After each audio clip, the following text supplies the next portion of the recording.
Android phone manufacturers have shown that you can fit much more hardware into a thin phone. And I'm sure Apple knows this.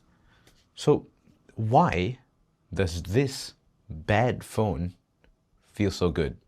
That's how I felt, an iPhone Air user in a pool of Honor Magic 8 Pro Air users. But I will always say that this is better for one reason. It just feels better. Now, don't get me wrong, I love Android phones. I also love good design.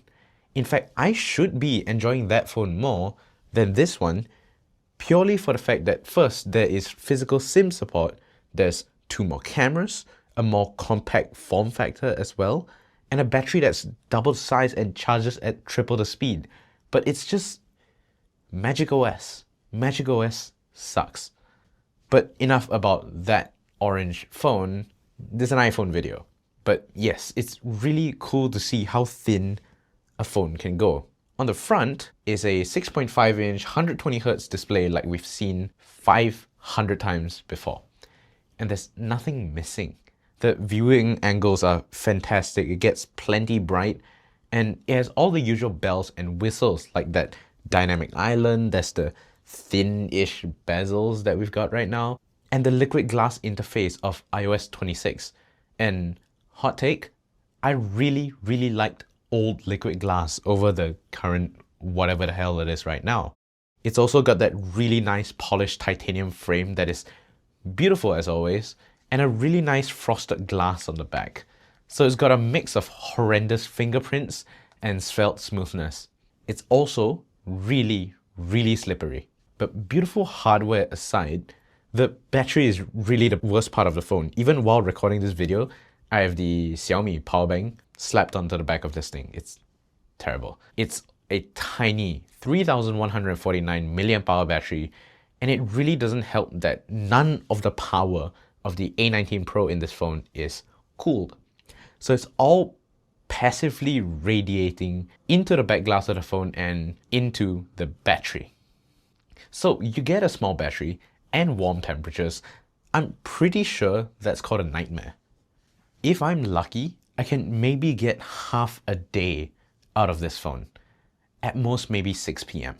And that's on 4G, by the way, not even 5G. I actually did test it on 5G and I had to charge it by 2 p.m. I start my day at 7, by the way. That means I wake up at 7 and it barely gets to 2.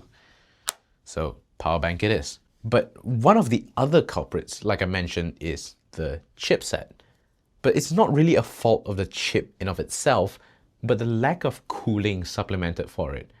The only thing that's keeping this cool is maybe several little bits of graphite on the inside, and there's nothing else keeping this sandwich of a chip up here cool. And you can feel it when your fingers inevitably touch the plateau of this phone.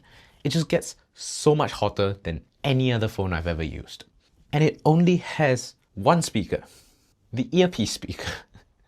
And it's not as bad as some of the other options like the CMF Phone 2 Pro or the Nothing 3A Lite. And you do get quite used to it after a while because even though it's a bad speaker, it's not that bad. But honestly, once you've tasted good speakers, this just feels flat. The cameras, or in this case, camera, are also sacrificed.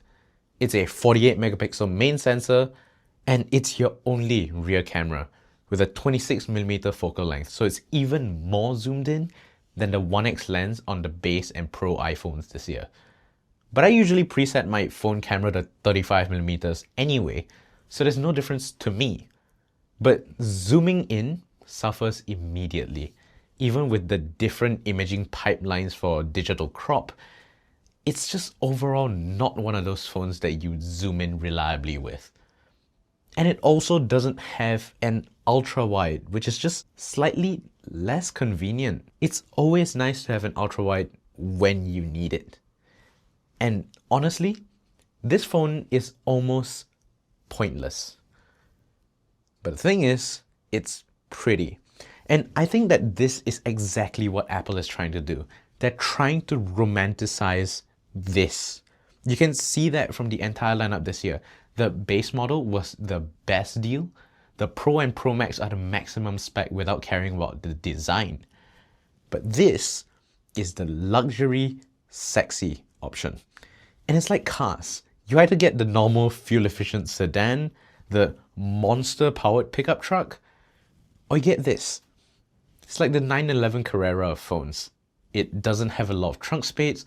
It's also not the most fuel-efficient, but it sure as hell looks good.